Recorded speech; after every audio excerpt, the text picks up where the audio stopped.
여러분 안녕하십니까? 식스센스 출발합니다. 오늘 우리 증시는 변동성이 정말 컸습니다. 일단 간밤에 뉴욕 증시는 FOMC 이후에 제닛 옐런 장관의 발언이 미증시 급락의 트리거가 돼서 하락했고 그에 대비해서 국내 증시는 정말 견조했는데 오후장 들어서 에코프로 그룹주 위주로 해도 변동성이 크게 나오면서 코스닥 지수 자체적으로도 상승과 하락을 오고 가는 모습이었습니다.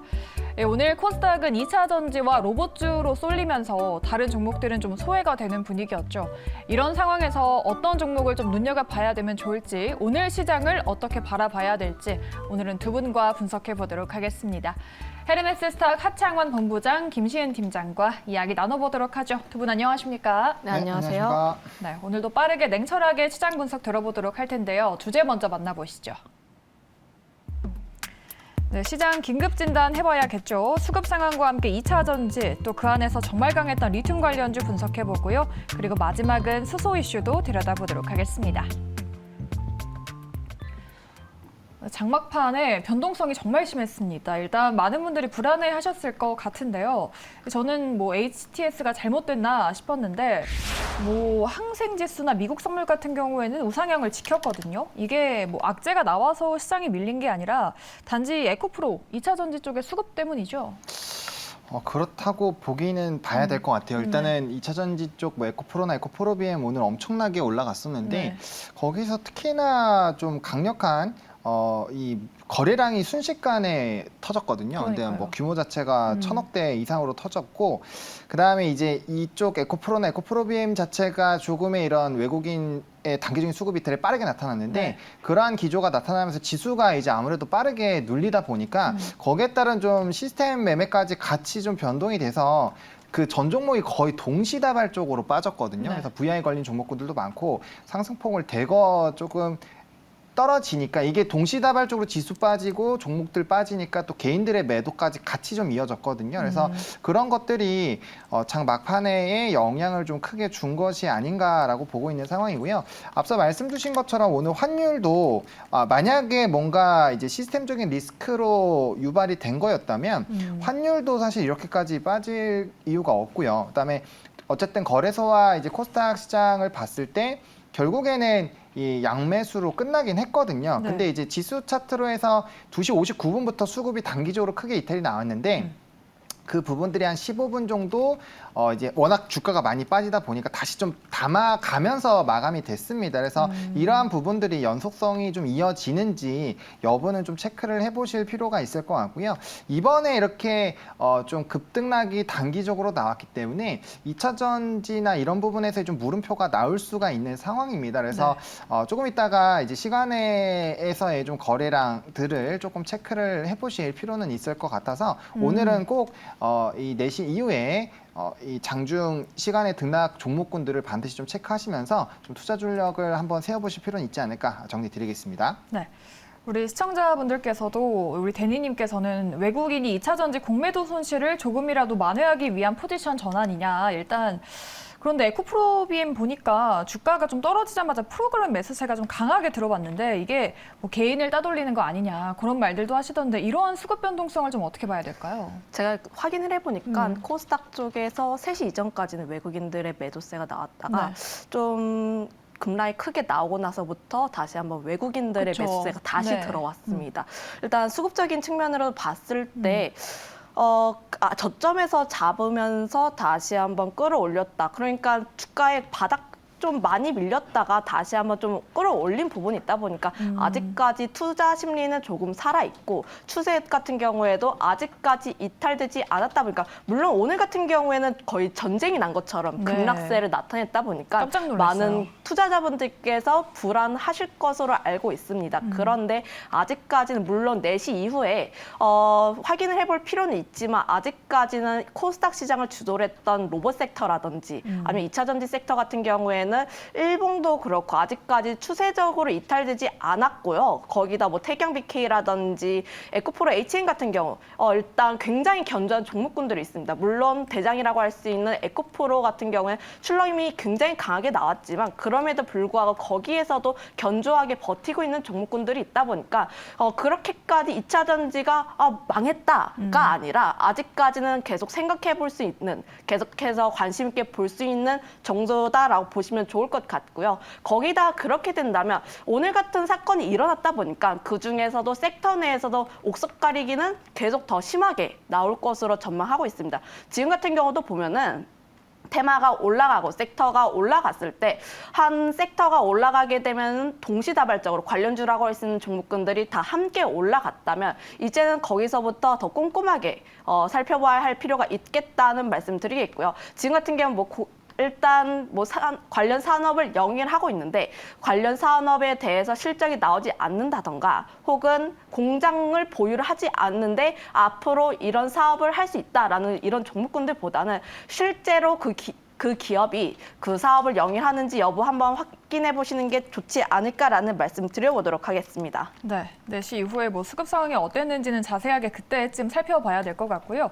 그렇다면은 내일 우리 시장이 음봉을 상승으로 돌려줄지가 중요한 것 같은데 시장이 빠진다고 인버스나 그런 쪽을 볼까 하신 분도 계실 것 같아서 근데 또 외국인과 기관은 인버스를 매도 중이라고 하던데 상황을 어떻게 판단을 잘해야 될지 내일은 좀 되돌림이 나올까요? 사실 만약에 이제 미국 증시의 해외 선물도 만약에 급락이 나오고 있었다 이러면은 우리가 좀 크게 고민을 해볼 필요가 있을 것 같아요. 근데 이 지표가 무조건 맞는 건 아니죠. 근데 아무래도 좀 투자 심리에는 영향을 주기 때문에 그래서 지금 미국 선물도 지금 플러스권에 있는 상황이고 네. 말씀 주신 것처럼 중국 시장도 어쨌든 견조한 상태로 마감이 됐었잖아요. 그래서 이 부분에서 시간을 보자고 말씀을 드린 이유가 지금은 아직까지는 이 장외에 대한 매수 잔량이 좀 있는 상황이거든요. 그래서 그 부분에서 이제 단기적으로 또 눌림이 나왔기 때문에 또 투자자들이 어떻게 접근하는지를 조금 체크를 해보실 필요는 있을 것 같고요.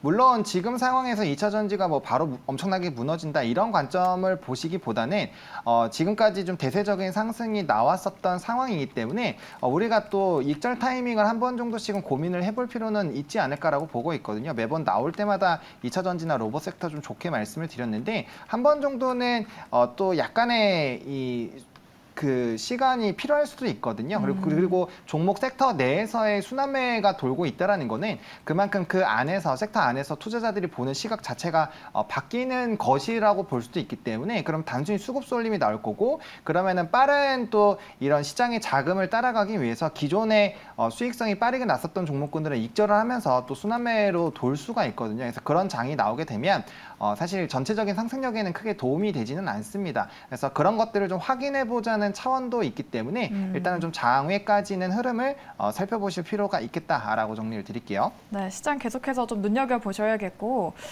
투자 전략을 어떻게 세워야 될지 우리 팀장님께서 2차 전지가 죽지 않았다라고 말씀하셨으니까 수급적으로도 막판에 외국인과 기관의 수급이 들어왔으니까 좀 내일은 매수 기회로 삼아봐도 될까요? 일단 이 부분에 대해서 조금 언급드리기가 조심스러운 게 시간 외에 아직까지 확인을 안 했다 보니까 사실상 지금 같은 경우에는 2차 전지 로봇주 그러니까 코스닥 시장을 주도했던 sek터를 외면하자 그리고 가지고 있는 종목군들을 매도하자라는 의미가 아니라 사실 계속해서 관심을 가져야 할 사안이다. 그중에서도 종목군 중에서도 우리가 특히 관심 있게 보던 종목군들에 대해서는 양극재 중에서 여러 가지 기업이 있을 거 아니에요. 그 중에서도 실적이 잘 나왔는데 그 중에서 좀 덜 올랐던 종목군들. 그러니까 위치에 대한 부분이 좀 상대적으로 덜 부담스럽다든지 혹은 다른 기업 대비했을 때 경쟁력이 굉장히 뛰어나다든지 이런 종목군들에 한해서는 저는 트레이딩이 가능하다라는 입장이고요. 아직까지는 주도 섹터가 변하지는 않았습니다. 아직까지 현 시점에서 주도 섹터가 변하지 않은 흐름이다 보니까 사실상 주도 섹터가 변하기 위해서 우선 첫 번째로 반도체 쪽이 살아나야 하고요. 그리고 두 번째로는 외국인 수급이 단발적으로 올라오는 게 아니라 계속해서 일관성 있게 올라와야 하는 부분이 있다 보니까 사실 삼성전자 1분기 실적 그러니까 4월 초까지는 종목별이라든지 관련 섹터 그러니까 이슈에 대한 트레이딩 장세가 계속적으로 이어지지 않을까라는 말씀 드려보도록 하겠고 계속해서 지금 계속 주도를 하고 있는 섹터는 여전히 관심 있게 보자는 입장을 가지고 있습니다.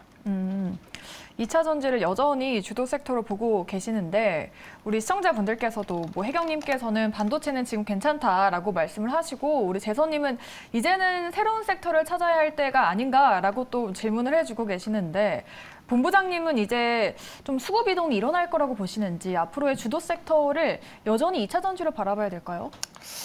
저는 뭐 한동안은 2차 전지와 로봇 그리고 AI 쪽이 계속적으로 좀 움직이지 않을까라고는 보고 있어요. 네. 그렇기는 한데 최근에 또 로봇주들이 좀 잘 갈 때 2차 전지가 약간은 좀 쉬어갔었던 패턴이 있었거든요. 그래서 지금 뭐 거래 대금 자체도 계속적으로 늘어나는 것이 아니라 일정 부분 늘어난 상황에서 조금 오늘 같은 경우는 좀 많이 터지긴 했습니다만 최근의 기조를 보면 거래 대금 자체도 약간의 조금 이 박스권 흐름으로 나타나고 있는 상황이거든요. 그래서 이게 만약에 수급적인 손바뀜이 나오려고 한다면 정말 매력적인 뭔가가 나와줘야 되는데 사실 지금 뭐 여러 가지 그 글로벌 기업들에서의 그런 이슈들이라든지 그런 흐름을 봤을 때 여전히 세 가지 섹터 안에서 움직임이 나올 확률이 굉장히 크거든요. 조금 더 거시적에 본다면은 뭐 환경적인 부분에서 뭐 신재생 에너지라든지 기타 뭐 조선이라든지 이런 쪽으로 뿌리가 나갈 수는 있겠지만 결국엔 큰 틀 안에서는 세 가지 섹터 안에서 움직임이 나오고 있어서 그게 뭔가 구조적으로 변할 무언가가 나오기 전까지는 여전히 그 안에서의 좀 순환매 관점이 나오지 않을까라고 생각을 하고 있습니다. 네.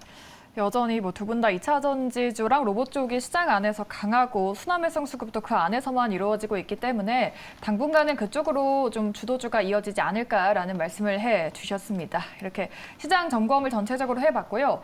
2차 전지 안에서도 오늘은 리튬 관련주들이 정말 강했습니다. 어반 리튬, 금양, 하이드로 리튬 같은 종목들이 일제히 고점대에서 움직이고 있는데요. 실적 좋은 종목들 위주로 옥석 가리기를 해야 된다라고 팀장님이 말씀을 해주셨는데 리튬이나 폐배터리 쪽은 아직까지는 실적이 잘 찍히는 기업들이 많지 않잖아요. 주가는 근데 워낙 또 선반영해서 잘 가니까 달리는 말을 잡아봐야 할까요? 아직은 조금 확인해 볼 필요가 있다. 네. 아직까지 지금 같은 경우에 사실 제가 2차 전지를 계속 관심 있게 봐야 한다는 말씀을 드리긴 했지만 일단 관심 있게 보자지 적극적으로 매수하자는 입장은 아니다 보니까 사실 그 중에서도 뭐 종목군을 매수를 할 때 조금 더 가격적으로 부담 없는 자리가 나올 수 있다 보니까 사실상 그 부분에 있어서 조금 더 관심 있게 보호대에 약간의 기다림은 살짝 필요하다는 말씀 드려보도록 하겠고요. 특히 리튬 관련했을 때는 지금 우리나라뿐만 아니라 전 세계적으로도 치열하게 공방을 펼치고 있습니다. 네. 거의 뭐 무기화 수준이라고 보시면 좋을 것 같은데 멕시코 같은 경우에는 리튬에 대해서 국유화를 진행을 하고 있고요. 지금 좀 고무적이라고 할 수 있는 게 탄산 리튬 가격은 하락하고 있는데 수소화 리튬 가격은 좀 견조하게 나오고 있는 것을 보면은 전기차 같은 경우를 봤을 때 탄산 리튬은 중국에서 많이 하고 있고요. 특히 LFP 배터리에 많이 들어가다 보니까 관련했을 때 중국의 전기차에 대한 부분이 좀 좌우지우지 된다라고 보시면 좋을 것 같고 수소화 리튬 같은 경우에는 하이니켈 배터리 그러니까 전기차를 충전할 때 보통 1시간 정도 충전을 하는데 그중에서도 조금 더 길게 그러니까 충전을 한 번 하면 더 길게 몰아가기 위해서는 배터리 성능이 굉장히 우월해야 되는데 그 부분에 있어서 수소화 리튬이 들어가다 보니까 관련했을 때 가격은 여전히 견조하다는 입장 드려보도록 하겠고요. 그런데 리튬 관련을 했을 때 관련했을 때 좀 선별적으로 접근해 보실 필요가 있는데 리튬 관련주를 했을 때는 정제 기술을 가진 기업들 그러니까 염호라든지 관련 부분에서 정제 기술을 가진 기업군들 그러니까 포스코홀딩스라든지 관련 그룹주들 좀 관심 있게 보고 있고요. 다만 리튬 같은 경우로 봤을 때 아직까지는 기대감만 가지고 올라가는 종목군이 있긴 합니다. 그렇죠. 네. 아직까지 공장 가지고 있진 않지만 관련 사업에 대해서 영위할 수 있다는 기대감만으로 올라가는 기업군이 있다 보니까 사실상 그 기업에 대해서는 조금 종목별로 차별화 장세가 이어지지 않을까라는 말씀 드려보도록 하겠고요. 그거에 따라서 한번 선별적으로 접근을 해보시는 게 좋지 않을까라는 말씀 드리겠습니다. 네. 탄산 리튬 가격이 하락을 이어가지만 수산화 리튬 가격이 견조해서 괜찮다. 다만 이 채굴을 하는 기업들보다는 정제를 하는 기업들 위주로 보자라고 말씀해 주셨습니다. 리튬 관련주도 워낙 잘 가고 있으니까 뭐 종목을 접근을 해본다고 한다면 본부장님은 어떻게 전략을 세우시겠어요? 뭐 리튬 같은 경우는 수요가 워낙 많죠. 네. 수요가 많고 이 중국 쪽의 의존도가 워낙 높고 지금 최근에 나왔던 IRA 법안이라든지 CRMA를 봤을 때 특정 지역에서 너무 특히나 중국 쪽을 배제하는 기조가 있다 보니 이 앞으로의 이 필수적으로 필요한 이 리튬이나 이런 기타 필수 원자재들을 어떻게 수급을 할 것이냐가 물음표이고 그렇기 때문에 이런 염호를 가지고 있는 기업들이라든지 아니면 이제 뭐 특히나 칠레나 이런 쪽이 리튬이 정말 많거든요. 네. 그런 쪽과 이제 뭐 산업적인 연관성이 생길 수 있는 기업들이 주목을 받고 있다라고 보시면 될 것 같아요. 지금보다도 한 40년 정도가 됐을 때 수요가 지금보다 40배가 늘어날 수 있는 상황인데 지금 중국의 비중을 줄여야 되는 상황이 만들어지고 있는 상황이거든요. 그런 상황에서 우리나라 기업들이 메리트가 생길 수 있는 상황이고 이런 수요단이 커지는 거를 봤을 때는 우리가 충분히 이 앞으로의 상승력은 좀 나올 수 있다라고 보시면 좋을 것 같아요. 다만 이 2차 전지가 공통적으로 좀 움직이고 특히나 소재단에서의 좀 강하게 움직이고 있어서 거기에서의 만약에 수급적인 변화가 조금 나왔을 때는 같이 영향을 받을 수밖에 없다라고 보시면 될 것 같고 그래서 요번에 시세가 분출되기 전에 2차 전지 뭐 양극재 관련된 소재 종목군들이라든지 리튬 관련된 종목군들이 거의 조정 시기가 비슷했었거든요. 그래서 그런 시기적인 부분은 같이 갈 수 있다라는 부분을 보시면 좋을 것 같고 어쨌든 리튬 같은 경우는 필수적으로 필요할 수밖에 없기 때문에 앞으로 더 부각이 됐으면 됐지 부각이 안 될 것 같지는 않습니다. 그래서 산업적인 성장을 봤을 때 전기차의 뭐 점유율은 앞으로 무궁무진하게 늘어나겠죠. 그런 관점에서 봤을 때는 뭐 소재와 관련된 부분들 그리고 폐배터리에서 또 이제 10년 뒤 정도 되면 뭐 이 필수 또 원자재들을 회수할 수 있잖아요. 그 규모가 굉장히 커지고 있고 정부에서도 그런 것들을 좀 당겨오기 위해서 노력을 하고 있어서 그런 부분을 본다라고 한다면 충분히 미래지향적으로 보실 수 있다. 좀 정리 드리겠습니다. 그럼 리튬 관련주랑 폐배터리 관련주 지금 관심을 가져도 괜찮은 시기라고 보시는 거예요? 폐배터리는 사실 조금 소급해서 많이 움직이긴 했지만 만약에 지금 접근을 한다면 저는 리튬보다는 폐배터리 쪽으로 보시는 게 뭐 둘 다 최근에 많이 오르긴 했어요. 네. 근데 리튬 쪽은 정말 어마어마하게 올라갔기 때문에 그런 관점에서 봤을 때는 폐배터리 쪽으로 조금 시각을 바꿔보시는 것도 저는 괜찮지 않을까 생각을 하고 있습니다. 네. 2차 전지 뭐 수급 이동이 일어난다면 리튬 기업들도 함께 영향을 받을 수밖에 없죠. 만약 리튬 기업을 보신다면은 실체가 있는 기업들 위주로 옥석 가리기를 잘 하셔야 될 것 같습니다. 우리 팀장님은 리튬을 정제하는 기업 포스코 쪽으로 언급을 해주셨고 본부장님은 폐배터리 쪽을 보자라고 코멘트를 해주셨습니다. 이렇게 2차 전지와 리튬 이슈까지 저희가 짚어봤고요. 마지막으로는 수소 이슈가 나와서 이야기해보도록 하죠. 정부와 업계가 2030년까지 연료전지 수출 비전을 제시했습니다. 이 관련해서 수소주들이 이슈가 나왔지만 주목을 받지 못하는 모습이었습니다.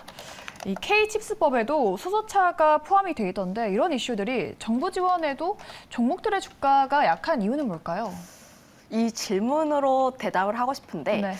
앵커님께 차를 살 수 있는 기회가 있다면 내연기관차, 전기차, 수소차가 있어요. 네. 어떤 거를 선택하고 싶으신가요? 일단 수소는 고려를 안 할 것 같습니다. 네, 그것만으로 대답이 된 것 같네요.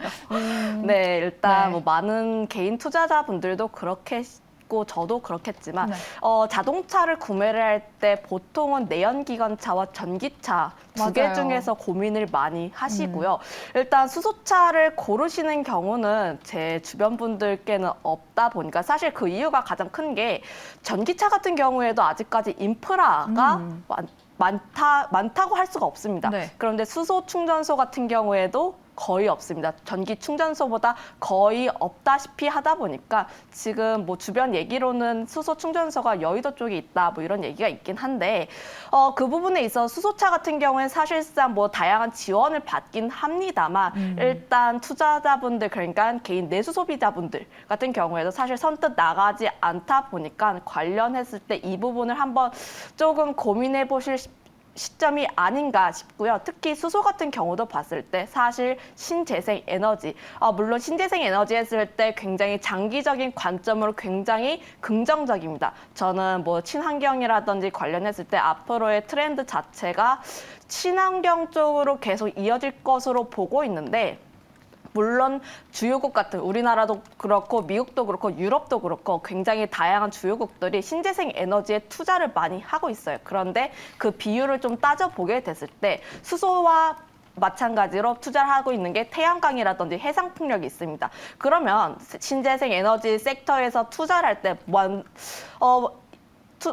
신재생 에너지를 투자를 할 때 태양광도 좋다는 얘기가 나오고 해상풍력도 좋다는 얘기가 나오는데 그렇게 되면 가장 먼저 투자를 하실 때 조금 아무래도 투자를 할 때 가장 많이 보는 게 투자 수익률이잖아요. 아무래도 좀 근본적으로 그런 부분을 좀 생각을 해봐야 할 필요가 있다 보니까 그렇게 된다면 가장 먼저 수익을 보고 가장 빨리 움직일 수 있는 쪽이 어딜까라고 보면은 일단 그 부분에 있어서는 수소가 그렇게까지 많이 언급되지 않는다는 점도 한번 체크를 해보시면 좋을 것 같아요. 네. 그거에 따라서 지금 신재생 에너지 관련주들 비슷한 흐름 보여주고 있지만 그럼에도 불구하고 그중에서 굉장히 이야기가 많이 나오고 있는 게 해상풍력이라든지 태양광 쪽에서 언급이 많이 되지 수소 같은 경우는 아직까지 박스권 내에서 움직이는 모습 보여주고 있다 보니까 물론 자리의 위치적인 부분 두산 퓨얼셀을 예로 들었을 때 네. 박스권 매매를 하시는 분들 같은 경우에는 지금 자리에 좀 접근하기는 괜찮다는 말씀 드리겠지만 그럼에도 불구하고 장기적인 관점으로 봤을 때는 수소보다는 저는 뭐 태양광이라든지 해상풍력 쪽을 조금 더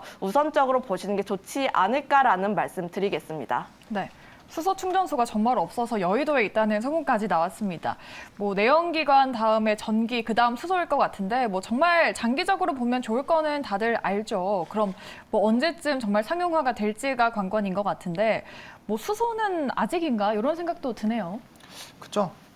뭐 쉽게 생각을 했을 때 네. 뭐 연료전지나 이런 쪽에서의 이슈는 나올 수가 있겠지만 뭐 일단은 아까 차로 얘기를 했는데 네. 지금 전기차도 사실 사용하시는 분들이 이런 충전이랑 이런 인프라에 대해서 조금 힘든 부분들이 있으실 거고요. 맞아요. 특히나 폭발에 대한 위험이 있다 보니 또 위험 지역으로 또 선정이 될 수 있다고 합니다. 그래서 아무래도 이런 부지라든지 해당 부분을 좀 상용하는 것이 좀 더 어려웠고 그렇기 때문에 정부의 정책에서도 이런 규제 완화에 대한 얘기들이 굉장히 많았었거든요. 그래서 그런 쪽으로 본다라고 한다면 아무래도 시기적인 부분에서는 더 필요하지 않을까라고 보고 있고요. 다만 이제 뭐 대부분의 신재생 에너지들이 마찬가지로 탄소가 굉장히 조금 배출되지만 그래도 제일 친환경적인 건 결국엔 수소이거든요. 그래서 비용이나 이런 부분은 많이 들지만 그래서 최후적으로는 그쪽으로 가야 되겠지만 아직까지 좀 시간이 필요할 수 있다라는 부분을 보시면 좋을 것 같고 다만 정부에서 앞으로 의무적으로 비율을 좀 확대하는 그런 기조들이 나타나고 있고 그게 이제 앞으로 향후 많이 늘어날 예정입니다. 그리고 절대적인 비중 자체도 계속적으로 확대를 할 것이기 때문에 시간을 조금 길게 보셔야 되는 섹터 라고 좀 반영을 해보시면 좋지 않을까 생각을 하고 있습니다. 네. 알겠습니다. 시장 점검하면서 전략을 세워봤고요. 2차 전지들과 함께 수소 이슈까지 저희가 짚어봤습니다. 다음으로는 개별주 전망 들어보도록 할 텐데요. 오늘 어떤 특징주가 올라왔는지 함께 체크해보도록 하죠.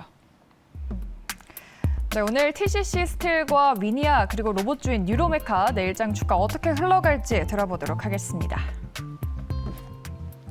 네, 먼저 로봇주 안에서 뉴로메카 먼저 체크를 해보도록 하죠. 로봇주가 오늘 윗꼬리를 달았지만 그 안에서 뉴로메카가 가장 강했습니다. 14% 넘는 급등으로 마감을 했는데요. 로봇주 지속해서 관심이 필요할지 두 분의 의견 체크해보도록 하죠.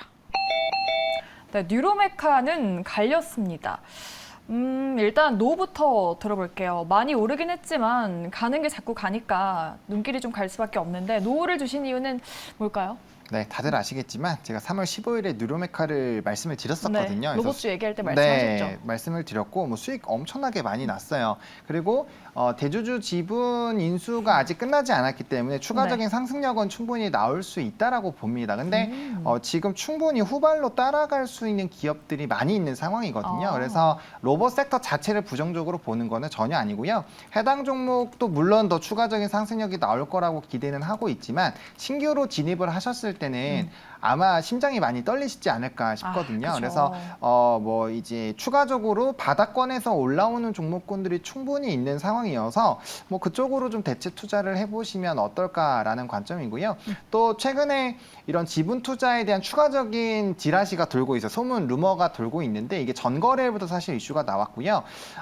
또 그런 부분에서 부각이 되는 기업이 상승력이 오히려 훨씬 더 조금 나왔거든요. 근데 지금 오늘도 레인보우 로보틱스가 굉장히 강하게 움직이다가 앞서서 약간 빅쇼트 같은 이런 이 이슈가 나오다 보니 좀 많이 눌렸는데 그 부분은 제가 조금 찾아보니까 공매도에 대한 이 루머들이 많이 돌고 있었거든요. 아. 실제로 많이 늘고 있었고 네. 거기에 따른 좀 불안감이 작용이 되면서 좀 투매가 나오지 않았나라고 보고 있습니다. 아무래도 공매도가 더 과열이 되게 됐을 때 그 부분에서 주가가 눌리기 시작을 하면은 사실 좀 부담이 될 수밖에 없거든요. 에코프로 같은 경우는 에코프로나 에코프로 그룹주 같은 경우는 공매도와 항상 전쟁 이슈가 있었던 종목이다 보니 그런 부분에서 약간의 좀 루머가 돌면서 투매가 나왔고 그게 좀 연속적으로 주가가 갑자기 급락이 나오니 거기에 따른 좀 차익 실현들도 같이 나오면서 이러한 좀 상황을 만들지 않았나라고 보고 있는 상황이에요. 그래서 앞부분은 그렇게 말씀을 드리겠고 로봇주는 충분히 뭐 대체주들이 많다. 뭐 대표적으로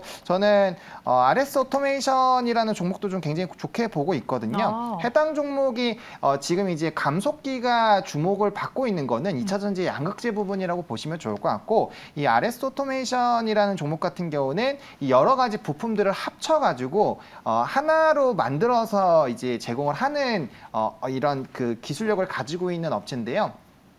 이게 원가 절감의 약 50%까지도 절감이 되는 부분이고 또 이제 한 번에 붙이다 보니까 소량화 그리고 소형화가 가능합니다. 그러니까 뭐 무게적인 부분에서도 좀 메리트가 생기겠죠. 그래서 원가 절감과 관련된 부분들에서 또 이슈가 나올 수 있어서 뭐 그런 종목군들도 있고 앞서 말씀드린 추가적인 이런 지분 투자 관련된 이슈에서 추가적인 이벤트들이 붙는 종목군들 뭐 대표적으로 SPG 같은 종목이 되겠죠. 뭐 그런 종목군들 충분히 많이 있기 때문에 조금 더 이 순환매 관점으로도 보셔도 괜찮지 않을까 생각을 하고 있습니다. 네, 지난주 나오셨을 때 뉴로메카 언급해 주셨었죠. 수익 내신 분들 계시면 축하드리고요. 이제는 저평가된 RS 오토메이션을 잡아보자라고 또 말씀을 해 주셨습니다. 다음으로는 TCC 스틸이라는 종목을 보도록 할 텐데요. 오늘 메이저 수급 매수가 들어오면서 어느새 한 달도 안 돼서 주가가 2배나 뛰었습니다. 이 상승의 힘을 가져갈 수 있을지 들어보도록 하죠. 네, 이 종목은 예스로 일치했습니다. TCC 스틸 지금도 매수 접근 가능할까요? 일단 추가적인 상승이 가능하다는 입장이긴 하지만 네. 일단 신규로 접근하시는 분들 같은 경우에 지금 같은 경우는 주가 위치가 조금 높다 보니까 사실 접근하시는 분들 같은 경우에 방망이를 조금 짧게 가져가시는 게 좋지 않을까라는 말씀 드려보도록 하겠고요. 일단 원통형 배터리 관련주로 부각이 되고 있습니다. 그런데 지금 원통형 배터리 그러니까 4680 배터리가 테슬라부터 시작을 해서 볼보라든지 BMW 같은 완성차 업체들도 계속해서 관심을 가지고 있고 특히 셀 3사도 원통형 배터리를 계속해서 하겠다. 그러니까 개발 중에 있다는 모습 보여주고 있다 보니까 관련 이슈는 2차 전지 섹터가 계속 이어지는 한 계속 유효하다라고 보고 있고요. 아직까지 저는 2차 전지 섹터 앞서 설명한 것처럼 계속해서 관심 있게 볼 만한 섹터라는 말씀 드리겠고 거기다가 중장기적인 성장 관점으로 봤을 때도 2차 전지만큼 매력적인 섹터는 없다라는 말까지 덧붙이겠습니다. 네, 알겠습니다. TCC 스틸에 대해서는 두 분 다 예스 의견 주셨다는 점 참고를 해보시면 되겠고요.